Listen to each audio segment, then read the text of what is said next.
After generating $1 billion in sales while remaining true to himself, Mohammed Elkhamissy, better known as MK, is on a mission to teach people about the real meaning of success and freedom and how they can attain them. MK is an angel investor who's always on the lookout for worthy businesses to support and for partners to work with. He wants to share his personal story to inspire others to persevere despite obstacles. And he also wants to share the tools that can help you reach the same level of success and beyond while maintaining a sense of freedom. MK, welcome to the Go for Launch podcast. Thanks for having me.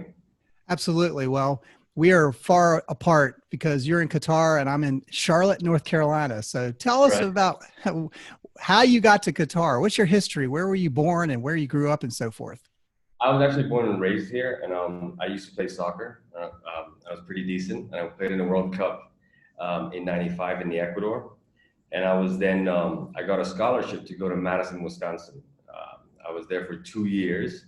Now, moving from Qatar to Madison, they told me it was going to be cold. I had never seen snow my entire life. I was like, I can handle that. But when I went there, it was just really, really bad. I just couldn't live. I just couldn't live. I couldn't get accustomed to anything. And then I moved down to Atlanta, and I stayed in Atlanta from, say, '98 all the way up to 2014. And then I'm working on a very large project here. It's a 7-year project, like a 1.6 billion project, a mixed-use development project here in Qatar. That's related to the World Cup. That's going to happen here in 2022. So I'm in my final year now. Outstanding. Well, we got a lot to talk about. So I had never been to Wisconsin either, and I had to do some work for a client there right before COVID hit. So this was back in like March. It was freezing, like literally 0 degrees there. And I commiserate with you. So were you going to the university in Madison? Yeah, I was in Madison. Yeah. That's a beautiful town, man. I went over there with my client. Really is. Yeah, I had a couple beers. That is a great place, but it absolutely is frigid. So I'm sure coming from the desert to Madison was absolutely a shock to the system. So I read that you, back in your soccer days, by the way, what position did you play? Center mid. Say that again? Center mid. Okay. Excellent. Center mid. Yeah, I was a defender. I played in high school, so I wasn't quite the level you are. So kudos, hats off. But I read that you spent 20 years being a professional soccer player, but really at one point deciding that dream to be a pro soccer player your whole life wasn't really possible. Why was that? When I graduated, the MLS wasn't what the MLS is today. And so the closest thing to deciding with a professional team was in Ohio. And there wasn't, the MLS just wasn't big enough. So that was a really difficult part of my life, because I was dreaming to become a professional soccer player forever. And then I was left with the MLS or nothing. And it was such a tough time, because I was like, I don't think it was by choice. It was like, you kept dreaming this thing is going to be so big, and you're a star, throughout high school, college, you're used to that treatment, and there's that vanity part of it that comes as well. And then when you graduate and you're like, you realize that you're not that good, or that the league that you thought was going to be great, which is what it is today, isn't there as well. So it was a tough time. So I was lost. When I graduated, I was lost for like a very, very long time. Plus not giving up on my dream only. I graduated September of 2001 as Mohammed in Atlanta. Not a good time to be called Mohammed, which was, obviously tons of bias, a lot of prejudice. How did you deal with that? Because now you go by MK, sometimes Mo. I asked you about that before we got on. How did you deal with that? The fact that your name was suddenly the stigma associated with terrorists and things like that. Again, it was very difficult, because right before that, it was like, oh, that's cool. Tell us about it. What's it like? Are you on flying carpets all the time? Do you ride camels? It was fun. It was a fun discussion to have.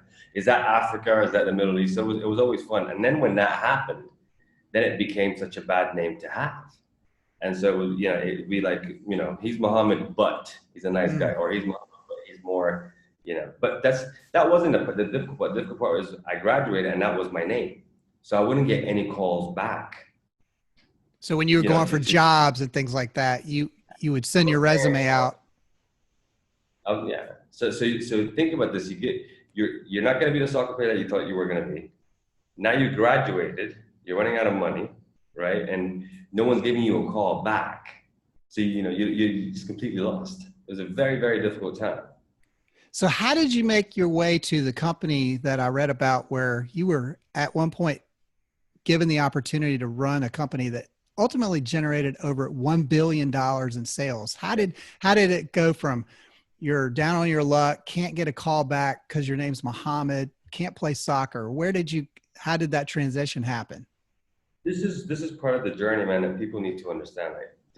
I was called Mohammed and I was not getting any calls back. And the one person that did give me a chance, he was called the godfather of apartments. And his name was Gerard Blunder. So he was way up there in the Jewish community in Atlanta. And I'm Mohammed, right? Okay. And we kind of clicked.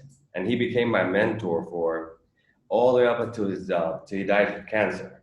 And so he shaped everything that I know about the corporate world. I mean, the business world, not the corporate world, about real estate. I fell in love because of him. I fell in love in real estate because of him, and I still do.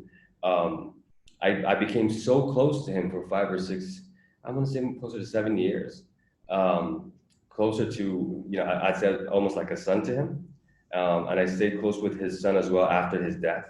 But that was that turning point. So all of a sudden, from being nobody to seeing someone who's really big, who's very kind, who does a lot of charitable work as well. I always tell this story. I used to have a Honda Civic. Mm-hmm. And in the first year, I would drive up to the synagogues to drop off these checks for him. I want you to think about that for a minute, right? So 2002, 2003, I knock on the door at a synagogue, and I'm like, yeah, this is Muhammad with a charitable check from Gerard Blunder, you know what I mean? And yeah, right. Although when you're younger, you're not really thinking about that. You're like, oh, this is cool. I'm starting to feel special again. Yeah, I'm starting to feel like a star. Like, what's up with this guy? How come he's with this guy? You know what I mean? So it gave me that power to believe and I guess to dream again. So from there, I started working with developers in Atlanta on low-income housing tax credit deals. I did that all the way up until I moved here to that job that I'm in right now, which we do that much in sales every year. And how did you get that offer back in Qatar? Did you have some family connections or what? You know what? One thing that he taught me is that business is always about people. So you never burn anyone. And I've always learned about networking. So I'm always like, I'm looking at this podcast with you. I'm not looking at just to do just one recording and Liam's. I want to see what else maybe potentially that we can do together. So he always taught me that. So I've always been on the phone. I've always been emailing or keeping up. So I'm the type of guy when Christmas comes, I'd sit there for hours and hours and write personal notes, to everyone. And I'd remember that. And so what happened was on this project, there was someone they needed someone who represents both worlds. So he's a bit American, but he's a bit Arab. He's a bit of this, he's a bit of construction, a bit of engineering, he's a bit of finance. And so they recommended me for the position, but the company was much smaller at the time, which is again just pure luck, just to be there. So I took the chance. I left my family in Atlanta and I came over here for 5 or 6 months. It was very, very difficult because I never worked anywhere outside the U.S.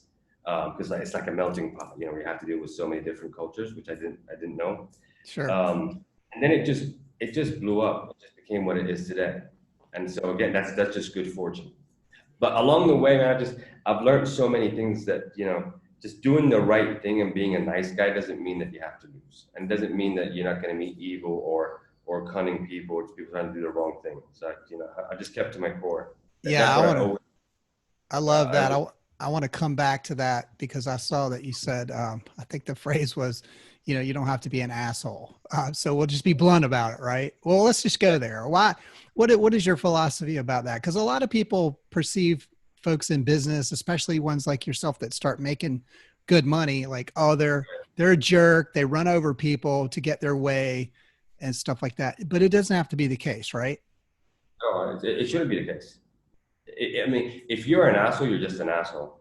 If you have to beat someone down, so much to win, that's because you haven't figured any other way to bully. Do you see what I mean? So if you're put in a position of power, and I tell you, there's a lot that comes with this. Let me tell you something. In 2009, my daughter was diagnosed with cancer. Mm. Okay, And how old was she at the time? she was two. 2 years old. 2 years old, right? And I was doing really well. I was doing really well. My billboard rate was really high, but I was self-employed, so I had Mhm. no insurance. And I remember getting the call, from my wife, when I was cooking at home, like I took Dana in because her belly seems too hard, and then she called me back a half hour later. She said they found a tumor, and I didn't even know what a tumor was. Mm. When you're young, you think you can get away with anything. So I just say, okay, remove it until I come, and then we'll just go out to dinner. Mm. She said to me, I don't think you understand. This is cancer. Um, at that point, look, there's no drama, there's no music, but it's exactly what you think it is. Because with babies, I think it's so much harder than with elderly. Like you just it's hard to accept it somehow. So, Yeah. And how old were you at the time? She was 2. How old were you? that's 28. Wow. So just a young guy, right? Very cool. Because remember, so I had one mentor that I worked with these developers, and those shaped the way I think. So I was thinking big, and let's go big, and let's do, what I mean. So when that happened, I didn't know what to do. I didn't know what to say. I had no family around. It was just me, my wife, and my daughter, and my son, who's older.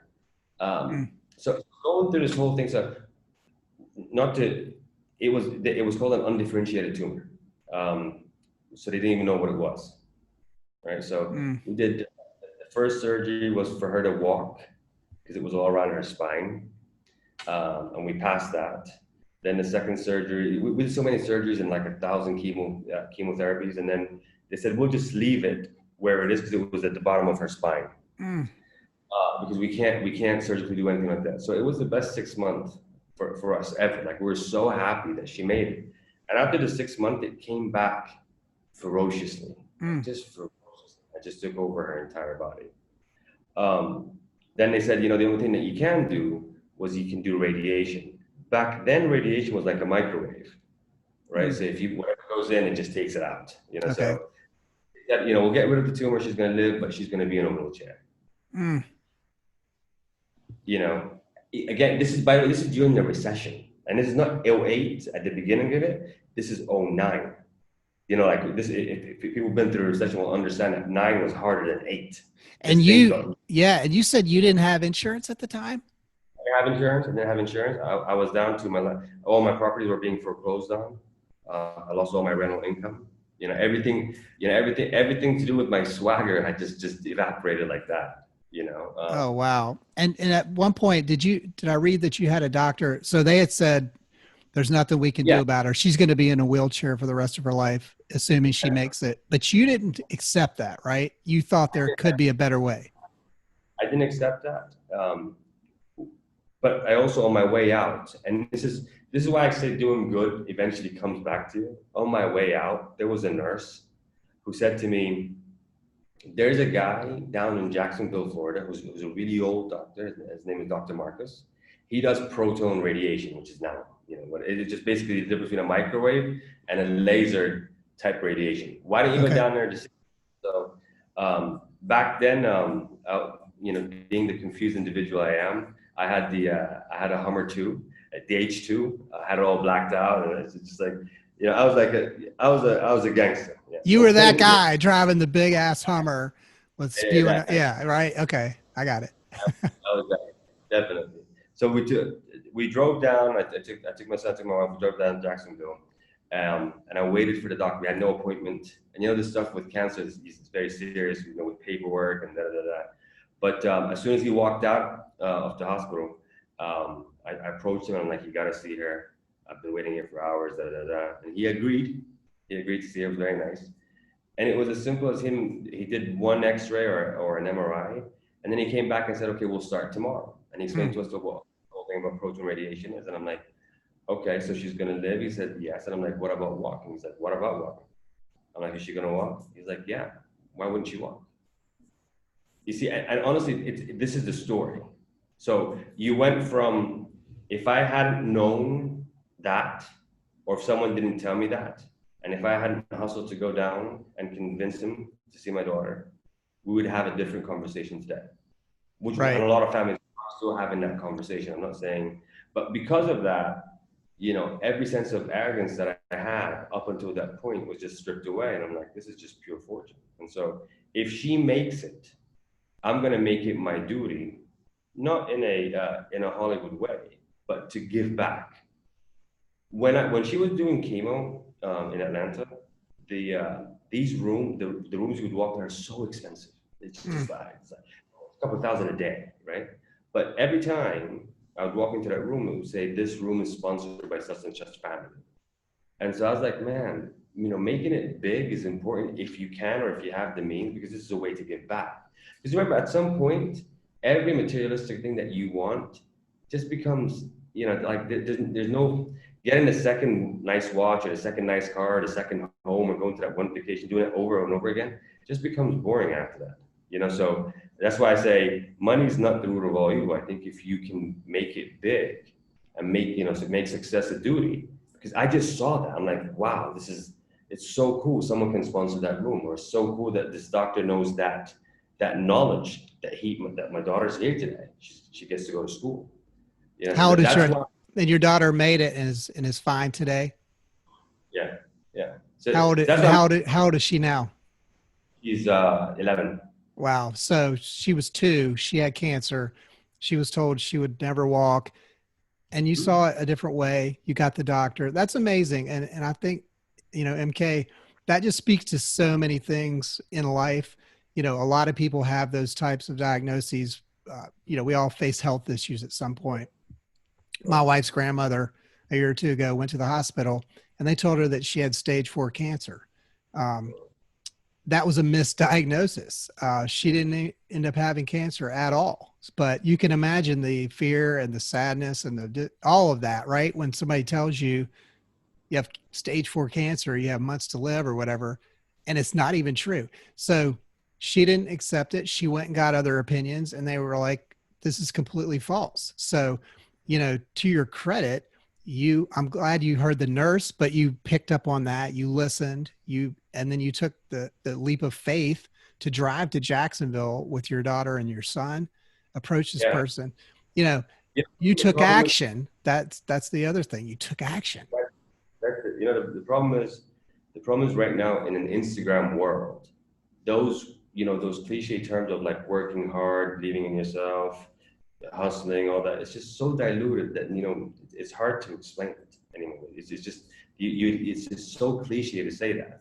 But I'm honestly just an average person, average grades. I think I have ADHD. Yeah, I'm average on everything, but I will outwork anyone.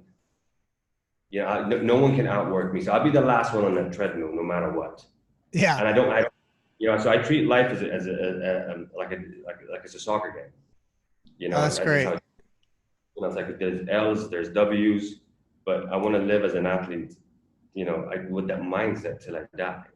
Yeah. What do you feel like is the athlete's mindset that people can apply who are listening?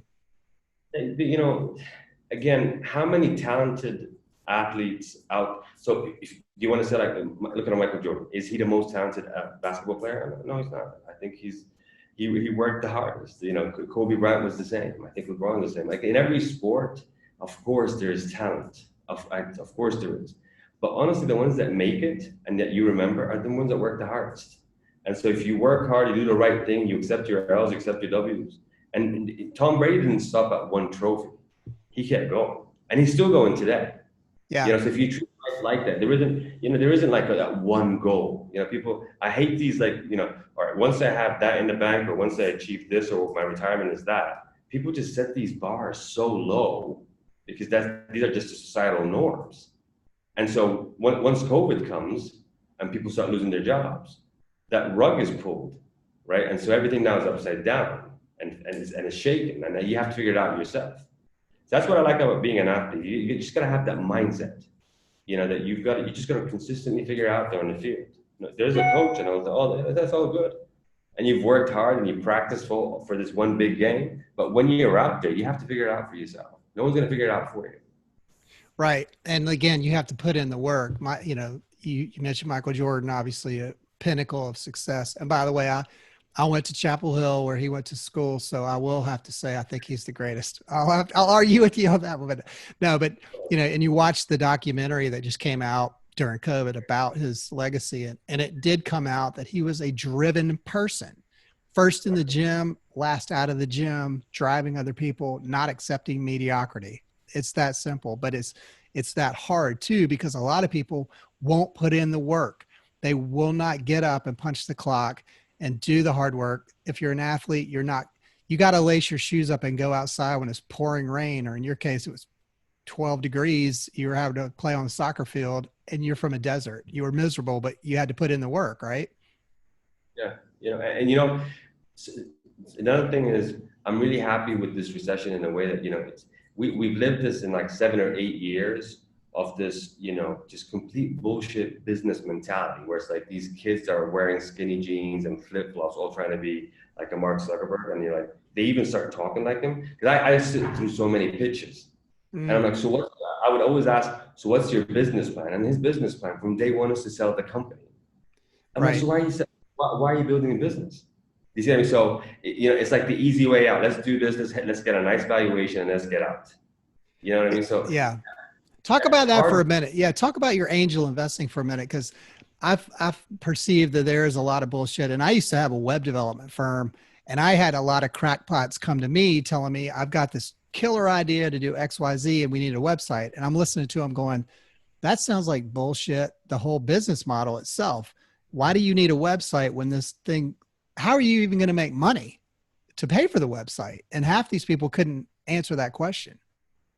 But it's not their fault, right? Because the media cheered on those companies like Uber they're still losing so much money. And we're like, okay, that's not bad. So you've only lost 900 million last quarter. Keep at it. You know what I mean? Like we've lived through that for like 7 unicorns.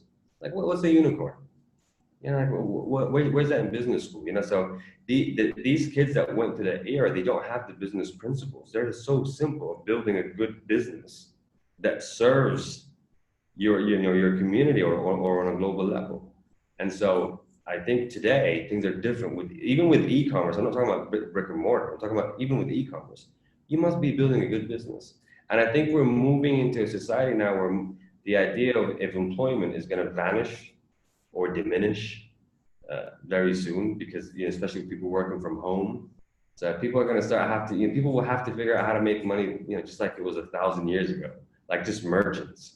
Whatever you're good at, you're going to have to go out there and sell, collect money, figure out what your costing is. So it's going to be a good time for someone who's trying to build a proper business.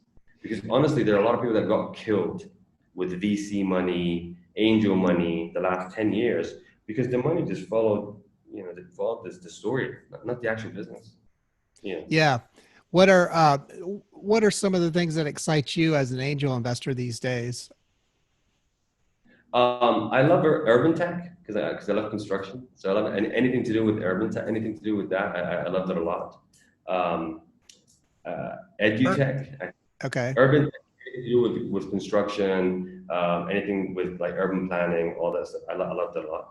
And then I think education is ripe right now. You said you went to Chapel Hill. They opened up last week, and then I think they got 130 cases of COVID. Yep, they opened for a week and then they shut down the entire place and told everybody to go home, except the athletes, which is ironic. Well, again, it just shows you, what's the driver there? Yep. I mean, it's a great school, one of the best in the world. But as you can see, things are going to start, things are going to be upside down. So I think edutech is going to be one. I think anything to do with comfort and accessibility is going to do well.